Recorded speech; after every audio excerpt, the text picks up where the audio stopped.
જય શ્રી કૃષ્ણ। મારી આ ગુજરાતી ચેનલમાં તમારા બધાનો હાર્દિક સ્વાગત છે। તો મિત્રો, શું તમે ક્યારે વિચાર્યું છે કે જ્યાંથી આપણે આવ્યા છીએ ત્યાંથી પાછા જવું છે, હાથ ખાલી લઈ, દિલમાં કોઈના સ્મરણ સાથે? શબ્દો તો છે, પણ વાસ્તવમાં જીવન એ રહસ્યોથી ભરેલું સપનું છે, જ્યાં નસીબ, સંબંધો, જીવન અને મૃત્યુ બધું જ એક અગમ્ય સફર છે। નસીબમાં જે છે એ તો ચાલીને આવશે, અને જે નથી એ આવીને પણ ચાલ્યું જશે। આવી વાક્યમાળા આપણને વિચારવા મજબૂર કરે છે। શું ખરેખર આપણું જીવન એટલું જ અસહાય છે? શ્રીકૃષ્ણના ઉપદેશો એ આપણને શાંત કરે છે, સમજ આપે છે કે જીવનમાં દુઃખ કે વિરહ માત્ર એક ક્ષણનો ભાગ છે। અસલ જીવન તો કર્મ અને વિશ્વાસ પર ટકે છે। જો તમે જીવનના ઊંડા સત્ય જાણવા માંગો છો અને સમજવા માંગો છો કે કેવી રીતે જીવનના ઉથલપાથલ વચ્ચે શાંતિ અને દૃઢતા રાખવી, તો આ વિડિયો તમારા માટે છે। અંત સુધી જુઓ, શ્રીકૃષ્ણના વિચારો સાથે જોડાવાનો પ્રયાસ કરો। શબ્દો નહીં, જીવમાં બદલાવ લાવશે। જો તમે જીવનને એક નવી દ્રષ્ટિથી જોવા તૈયાર હો, તો વિડિયોને લાઈક કરજો, કોમેન્ટમાં તમારા વિચારો લખજો, અને એવી જ વધુ પ્રેરણાદાયક વાતો માટે ચેનલને સબસ્ક્રાઇબ કરવાનું ભૂલતા નહીં। નસીબમાં જે લખેલું છે એ તો ચાલીને પણ આવશે, અને જે નસીબમાં નથી એ આવીને પણ ચાલી જશે। જીવનને બહુ ગંભીરતાથી લેવાની જરૂર નથી। અહીંથી કોઈ જીવતો બચીને નહીં જઈ શકે। એક કડવી સચ્ચાઈ એ છે કે જો જીવન ખરેખર ખૂબ જ સારું હોત તો આપણે આ દુનિયામાં રડતા રડતા જન્મ્યા ન હોત। પણ એક હકીકત એ પણ છે કે જો આ જીવન ખરાબ હોત તો આપણે જતા જતા લોકોને રડાવ્યા વગર ગયા હોત। શ્રીકૃષ્ણ કહે છે, ન તો કોઈના મૃત્યુનો શોક કરો, ન તો કોઈ સંબંધોના વિયોગનું દુઃખ મનાવો। જેના વિયોગથી તમે દુઃખી છો, એમ વિચારો છો કે તમારા વિના તેઓ કેટલા તૂટી જશે। થોડા સમય બાદ તમારું ન હોવા છતાં પણ તેઓ ફરીથી હસતા નજર આવશે અને જીવનમાં આગળ વધી જશે।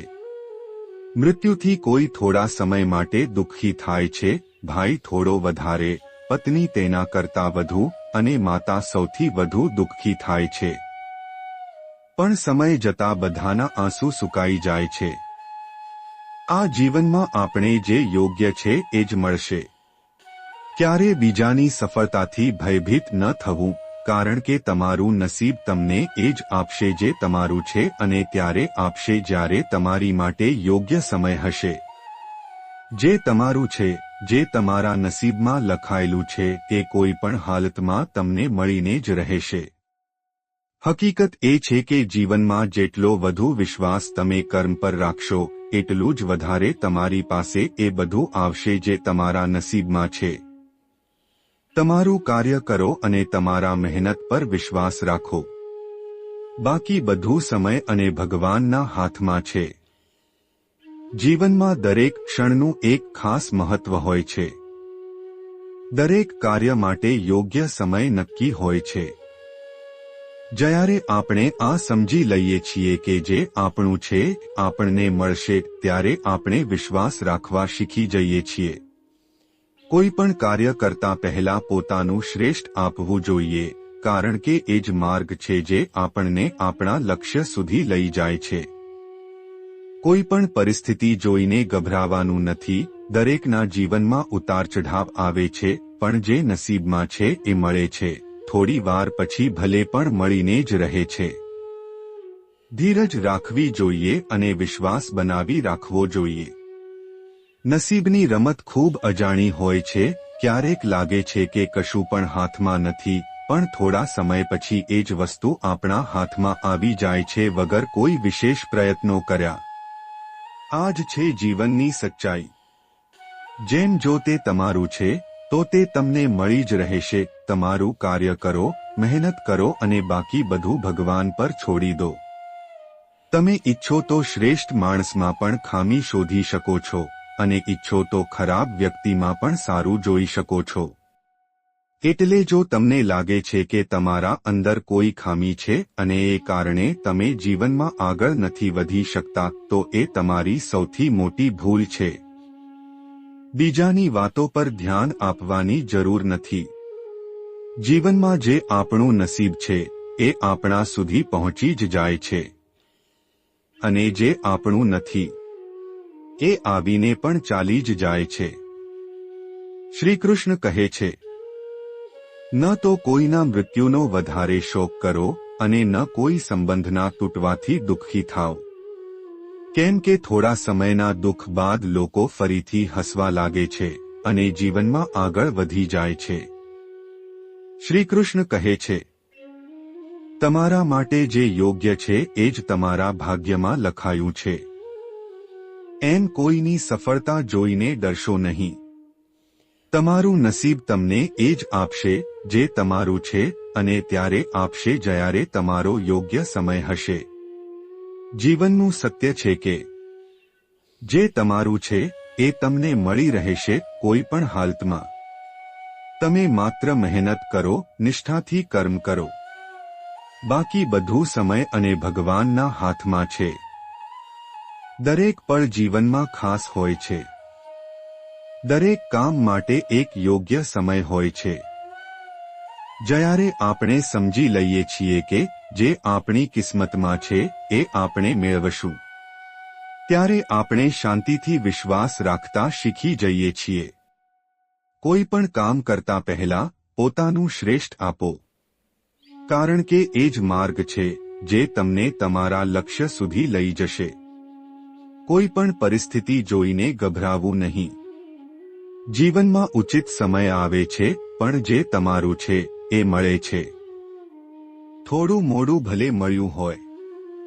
ધીરજ રાખો, વિશ્વાસ રાખો, કેમ કે નસીબ ક્યારે ક્યાંથી વળાંક લે એ કોઈને ખબર નથી. જ્યારે લાગતું હોય કે કશું હાથમાં નથી, ત્યારે સમય આવીને એ વસ્તુ આપીને જાય છે જે તમારું જ હોય. શ્રીકૃષ્ણ કહે છે, દરેક માનવીમાં 3 ગુણ હોય છે, સત્વ, રજસ અને તમસ. કોઈ પણ માણસ સંપૂર્ણ સારો કે સંપૂર્ણ ખરાબ નથી હોતો. તમે ઈચ્છો તો શ્રેષ્ઠ માણસમાં પણ ખામી જોઈ શકો, અને ઈચ્છો તો ખરાબ માણસમાં પણ ભલાઈ જોઈ શકો. તો જો તમારામાં કંઈક ખામી છે તો એ તમારું ઓહપણ નથી. એવી ખોટી માન્યતા બનાવવી નહીં કે તમે આગળ નથી વધી શકતા. લોકો શું કહે છે એથી નહીં. તમારી મહેનત, તમારી ધીરજ અને તમારા કર્મોથી તમારું ભવિષ્ય ઘડાય છે. લોકો તમારા વિશે શું કહે છે એ વિશે ચિંતા ન કરો. આજકાલ દરેક માણસ એવા ચશ્મા પહેરીને ફરે છે કે જેને બીજા લોકોની ખામીઓ જ દેખાય છે અને પોતામાં માત્ર ભલાઈ જ. અટલ હકીકત એ છે કે જો કોઈ તમારી નિંદા કરે તો ચિંતા કરવાની જરૂર નથી. જે વસ્તુઓ તમારા હાથમાં છે અને જેને તમે બદલાવી શકો છો તો એમને બદલો. કહે છે ને, જાકો રાખે સાયા, માર શકે ના કોઈ. જો તમારો વિશ્વાસ ભગવાન પર મજબૂત છે તો કેટલીય મુશ્કેલી આવી જાય, તમારા દુઃખના પહાડ પણ તમે પાર કરી જશો. દુનિયાનો દરેક માણસ તમને નીચે ખેંચવાનો પ્રયાસ કરે તો એ જો ઈશ્વર તમારી સાથે છે તો તમે હંમેશા ઊંચે જ જશો. ઘણા ઘમંડી લોકો પણ દુનિયામાં ખોવાઈ ગયા અને ડૂબતા માણસોને ઈશ્વરની કૃપાથી બચતા જોયા છે. જ્યાં તમારા માટે પ્રેમ નથી, ભલે ત્યાં સોનાનો વરસાદ કેમ ન થાય, પણ જ્યાં સન્માન ન મળે એ જગ્યા તમારા માટે નથી. જો તમે ત્યાં જતા રહો જ્યાં તમને કદર નથી તો તમારું અપમાન નિશ્ચિત છે. સંબંધ ત્યાં જ બનાવો જ્યાંથી તમને પ્રેમ, વિશ્વાસ અને માન મળે. જે લોકો પોતાની બુદ્ધિ અને સમજ છોડીને ફક્ત ભાવનાઓના આધાર પર જીવે છે, એવા માણસને દરેક મૂર્ખ બનાવી શકે છે. ભાવુક અને સારા માણસ હોવું ખરાબ નથી, પણ જ્યાં સમજની જરૂર હોય ત્યાં ફક્ત દિલથી નહીં, દિમાગથી પણ કામ લેજો. જીવનમાં આ બંને ભાવના અને બુદ્ધિ વચ્ચેનું સંતુલન જ સાચી સમજ છે. માનવ જીવનની 3 અવસ્થાઓ હોય છે: બાળપણ, યુવાની અને વૃદ્ધાવસ્થા. ત્યારબાદ આત્મા શરીર છોડે છે. શરીર તો નાશ પામે છે, પણ આત્માની મુસાફરી ચાલુ રહે છે, ફરી જન્મ લઈને ફરી પોતાની યાત્રા શરૂ કરે છે. જ્યાં સુધી મનની વાસનાઓ અને ઈચ્છાઓથી મુક્તિ નથી, ત્યાં સુધી માનવમન ક્યારેય શાંત થઈ શકે નહીં. યાદ રાખો, જીવનમાં ઈચ્છાઓ અને વાસનાઓ જેટલી વધારે હશે, તેટલી ખુશીઓ ઓછી થતી જશે. જો તમે ખુશ નથી, તો તમારા મનની અંદર ઝાંકી જુઓ, શક્ય છે કે ત્યાં ઈચ્છાઓનું ઢગલું ભરાયેલું હોય. માણસ ત્યારે જ ખુશ રહી શકે છે જ્યારે તે પોતાની ઈચ્છાઓ પર નિયંત્રણ મૂકે છે. એક ઉદાહરણરૂપ, જો તમારી પાસે 100 ખુશીઓ છે પણ 110 ઈચ્છાઓ છે, તો તમને ક્યારેય સંતોષની અનુભૂતિ નહીં થાય. ઈચ્છાઓ ઘટાડો, ખુશીઓ આપમેળે વધશે. ઈચ્છાઓ વધારશો, દુઃખ તમારો સાથ નહીં છોડે. દરેક માણસે પોતાનું કર્તવ્ય નિષ્ઠાપૂર્વક નિભાવવું જોઈએ. કોઈ પણ કાર્યમાં દુઃખ ત્યારે જ આવે છે જ્યારે આપણે તેમાં લોભ, સ્વાર્થ અને ચિંતા જોડે દીધી હોય. સાચું કહેવાય છે, દુઃખ ક્યાંય બહાર નથી. માણસ પોતે જ પોતાની અંદર દુઃખ ઊભું કરી લે છે. જો તમે તમારા કર્મોના ફળથી મુક્તિ મેળવવા માંગો છો, તો દરેક કાર્ય સ્વાર્થ અને અભિમાન વિના કરો, નિષ્ઠાથી, શાંતિથી. જે એ રીતે જીવન જીવશે તેને ભગવાન શ્રી કૃષ્ણ યોગી કહે છે. એકલા રહેવું તમને એ શીખવે છે કે તમારો સાચો સાથીદાર કોણ છે. તમારું સૌથી મોટું બળ પણ તમે પોતે છો અને તમારો સૌથી મોટું આધાર પણ તમે જાતે જ છો. તમારી અંદર કેટલી તાકાત છે તમને એકલા પડ્યા પછી જ સમજાય છે. જીવનમાં કંઈક મોટું કરવું હોય તો ભીડ તમારી સાથે નહીં આવે. સફળતાની યાત્રા એકલતાથી જ શરૂ થાય છે. જે વ્યક્તિ આ શિખામણો રોજ સાંભળશે, સમજશે અને પોતાના જીવનમાં ઉતારશે, તેનું જીવન ચોક્કસ બદલાઈ જશે. એ વ્યક્તિ પોતાની દરેક ઈચ્છા, ભય અને દુઃખ પર વિજય મેળવશે અને જીવનની દરેક સફળતાને હાંસલ કરશે. તમારે એ સારી રીતે જાણવું જ જોઈએ કે તમે જીવનમાં શું માંગો છો. મોટા ભાગના લોકો તો બસ જીવતા રહે છે અને પોતાના જીવનનું મહત્વ સમજ્યા વિના સમય ગુમાવી દે છે. એવા લોકો સમાજની ભીડના એક ભાગ બની જાય છે. શિક્ષણ મેળવો, પૈસા કમાવો, પરિવાર વસાવો અને પછી એક દિવસ મરી જાઓ. પણ શું એ જ જીવનનો સાચો અર્થ છે? નહીં. જીવન એથી ઘણું વધારે મૂલ્યવાન છે. દરેક માણસની સફર અલગ હોય છે. તમારે પણ તમારી જીવનયાત્રા જાણવી જોઈએ કે તમારું લક્ષ્ય શું છે અને તમે ક્યાં પહોંચવા માંગો છો. જો તમને તમારું લક્ષ્ય જ ખબર નહીં હોય તો પછી તમે કેવી રીતે જાણશો કે આ જીવનમાં કયા માર્ગે ચાલવું છે. જેમ શ્રી કૃષ્ણએ અર્જુનને કહ્યું કે તારો ધર્મ છે કે તું ધર્મની રક્ષા કર, તારી મંજિલ છે કે તું કમજોરોનું રક્ષણ કર. એ જ રીતે દરેક માણસે પોતાનું લક્ષ્ય અને પોતાનો ધર્મ ઓળખવો જોઈએ. શ્રી કૃષ્ણ અર્જુનને કહે છે, કર્મ તો કર, પણ હું કરું છું એ અહંકાર ત્યજી દે. મારું અને હું જેવું લાગતું બધું છોડ, તું બંધનમાંથી મુક્ત થઈ જશે. જેટલું વધુ તમે હું અને મારું માં ફસાયા રહેશો, તેટલું વધુ જીવનમાં દુઃખ આવે છે. જ્યાં તમે કોઈને મારું માનો છો, ત્યાંથી દુઃખ શરૂ થાય છે. જ્યાં પણ તમે હું કહો છો, ત્યાં તમારે જાતને સાબિત કરવી પડે છે અને એ સાબિતી માટે જાતને દુઃખ આપવું પડે છે. મોટા ભાગના લોકો પોતાનું આખું જીવન બીજાઓને બતાવવા અને પોતાનું મહત્વ સાબિત કરવામાં જ ગાળી નાખે છે. પણ સત્ય એ છે કે કોઈને ફરક પડતો નથી કે તમે શું છો કે શું નથી. એટલે એવી નિર્જન ચિંતાઓમાં જીવન બગાડશો નહીં.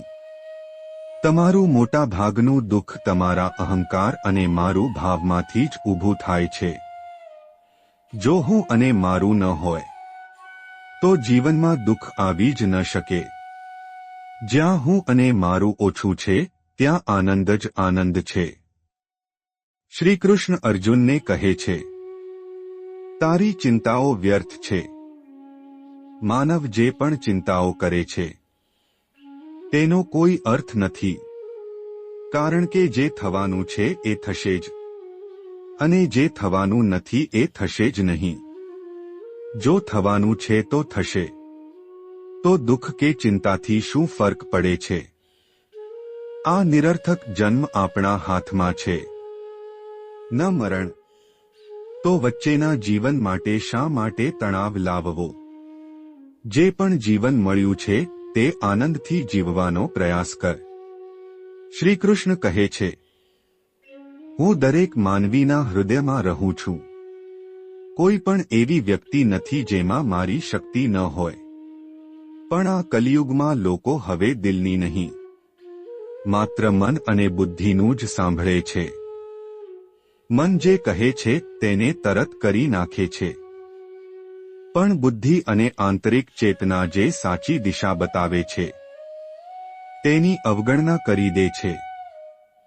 જ્યારે પણ કોઈ માણસ પહેલી વાર કોઈ ખોટું કામ કરવા જાય છે ત્યારે તેનો આંતરિક વિશ્વાસ તેને રોકે છે. એને સમજાવે છે કે શું સાચું છે અને શું ખોટું. પણ ધીરે ધીરે તે માણસ ખોટા કામો કરતા કરતા એટલો આગળ વધી જાય છે કે તેને અવાજ સાંભળાતો જ બંધ થઈ જાય છે. મનુષ્ય ભગવાનને દર જગ્યાએ શોધે છે, મંદિરમાં, મસ્જિદમાં, ગુરુદ્વારામાં, કબરમાં. પણ પોતાના અંદર ઝાંકે છે ક્યારે? શાંતિથી આંખો બંધ કરીને ક્યારે અંદર જોયું છે? યાદ રાખો, જેમણે પોતાના અંદર ભગવાનને શોધ્યો નથી તેમને ભગવાન બહાર ક્યારે દેખાતો જ નથી. મંદિરમાં જશે તો પણ તેને ફક્ત મૂર્તિ દેખાશે, ભગવાન નહીં. પણ જે અંદર જાય છે તે પોતાના અંદરના પરમાત્માને જોઈ શકે છે, જે સાચી શક્તિ છે. શ્રીકૃષ્ણ કહે છે, ચરાચર પ્રાણીઓમાં હું સમાયેલો છું, પણ મને પ્રેમથી જ જાણી શકાય છે. પણ જેની આંખો પર લાલચ, સ્વાર્થ અને અહમનો પડદો છે તેઓ દુનિયામાં ક્યાંય ભગવાન જોઈ શકતા નથી. ભગવાન વ્યાપક છે, સર્વત્ર છે, પણ પ્રેમમાં જ પ્રગટ થાય છે. અર્જુને શ્રીકૃષ્ણને પૂછ્યું, તમે કહો છો કે હું ભગવાન છું, દરેકમાં વસે છે, પણ તમે તો સામાન્ય માણસ જેવા દેખાવ છો. ત્યારે શ્રીકૃષ્ણે કહ્યું, તમે મને આ દ્રષ્ટિથી જોઈ શકતા નથી. હું તમને દિવ્ય દ્રષ્ટિ આપું છું, જેથી તમે મને અંદર અને બહાર દરેક જગ્યાએ જોઈ શકો. અહંકાર, ક્રોધ અને નિર્દયતા આ બધું અજ્ઞાનની આસુરી પ્રવૃત્તિઓ છે. એટલે આવા લોકોને ટાળવા જોઈએ જે અહંકારમાં જીવે છે, કટુ છે અને દિલથી કઠોર છે. એક સારા અને ખરાબ માણસ વચ્ચેનો મોટો તફાવત એ છે કે ખરાબ માણસ ફક્ત પોતાના માટે જીવે છે, જ્યારે સારો માણસ બીજાઓની ભલાઈ માટે જીવે છે. એક અહંકારી અને ગુસ્સાવાળો માણસ ક્યારે મીઠું બોલી શકે નહીં, અને જો બોલે પણ તો તેના શબ્દો ખોટા હોય છે. સાચો માણસ જ્યારે બોલે છે ત્યારે લોકો સાંભળવા મજબૂર થઈ જાય છે, કારણ કે માણસ જે બાબત વિશે સતત વિચારે છે તેમાં જ એની આસક્તિ વધી જાય છે. એટલે જીવનમાં સૌથી અગત્યની વાત એ નથી કે બહાર શું થઈ રહ્યું છે, પણ એ છે કે તમારા મનની સ્થિતિ કેવી છે. આ કલિયુગમાં જો તમે ખૂબ વધુ સારા બનીને જીવશો તો લોકો તમારી ઉપયોગિતા લઈ જશે, પણ તમે સાચી કદર નહીં મેળવો. એટલે એવા ન બનો કે જ્યાં દરેક જણ તમારી સરળતાનો લાભ લઈ જાય. સારા માણસ બનવું ગમે પણ મૂર્ખ ન બની જવું. સારો માણસ કોઈને નુકસાન કરતો નથી અને પોતાને પણ નુકસાન થવા દેતો નથી. પણ મૂર્ખ માણસ હંમેશા બીજાની ભલાઈના ચક્કરમાં પોતાનું જ નુકસાન કરાવી લે છે. એટલે સમજદારી એ છે કે ન તો બીજાને દુઃખ આપવું છે, ન તો પોતાના પર દુઃખ સહન કરવું છે. જો કોઈ સરળતાથી તમને તકલીફ આપી જાય, તમારો ઉપયોગ કરે, તો તમારું વર્તન બદલવાનો સમય આવી ગયો છે. જેટલા નમ્ર અને નબળા બનીને તમે જીવશો, એટલા જ વધુ લોકો તમારું અપમાન કરશે અને તમને ઇગ્નોર કરશે. એટલે એવું વ્યક્તિત્વ બનાવો કે લોકો તમારાથી ખોટું વર્તાવ કરતા પહેલા 1000 વાર વિચારે. લોકોને લાગે કે આ માણસ શાંત છે પણ દુર્બળ નથી. આ કોઈ એવા માણસોમાંથી છે જે ખોટું સહન ન કરે. આજના યુગમાં જે પોતાની શક્તિ બતાવે છે, લોકો તેને માન આપે છે, અને જે પોતાની કમજોરી બતાવે છે, લોકો તેને દબાવી નાખે છે. એટલે શેરની જેમ જીવવાનું શીખો. આ જ ભગવદ્ ગીતાનો સારો અને સચોટ સંદેશ છે. તો મિત્રો, આવો છે જીવન જીવવાનો સાચો માર્ગ. નમ્ર રહો પણ નબળા નહીં. જ્યાં જરૂરી હોય ત્યાં અવાજ ઉઠાવો, પોતાની મર્યાદા રાખો અને પોતાના શાંત સ્વભાવને પોતાની શક્તિ બનાવો. આજના યુગમાં શેર જેવું બનાવો તમારું વ્યક્તિત્વ, શાંત પણ શક્તિશાળી. જો તમને આવી જ જીવન બદલાવનારી વાતો ગમે છે, તો આપનો આભાર કે તમે અંત સુધી વિડિયો જોયો. અને હવે તૈયાર થાઓ આગળના ભાગમાં વધુ ગહન અને પ્રેરણાદાયક શીખ માટે. તો વિડિયોને લાઇક કરો અને શેર કરો તમારા સગા સંબંધી અને મિત્રો સાથે. તેમજ અમારી ચેનલને સબસ્ક્રાઇબ કરો. બીજા વિડિયો જોવા માટે તૈયાર રહો, કારણ કે આવતા ભાગમાં આપણે વાત કરશું કે આધુનિક જીવનમાં શાંતિ કેવી રીતે મેળવવી, શ્રીમદ્ ભાગવત ગીતાના દ્રષ્ટિકોણથી. સાંભળતા રહો, શીખતા રહો અને જીવનમાં ઉજાસ ફેલાવો. આજ માટે એટલું જ. જય શ્રી કૃષ્ણ.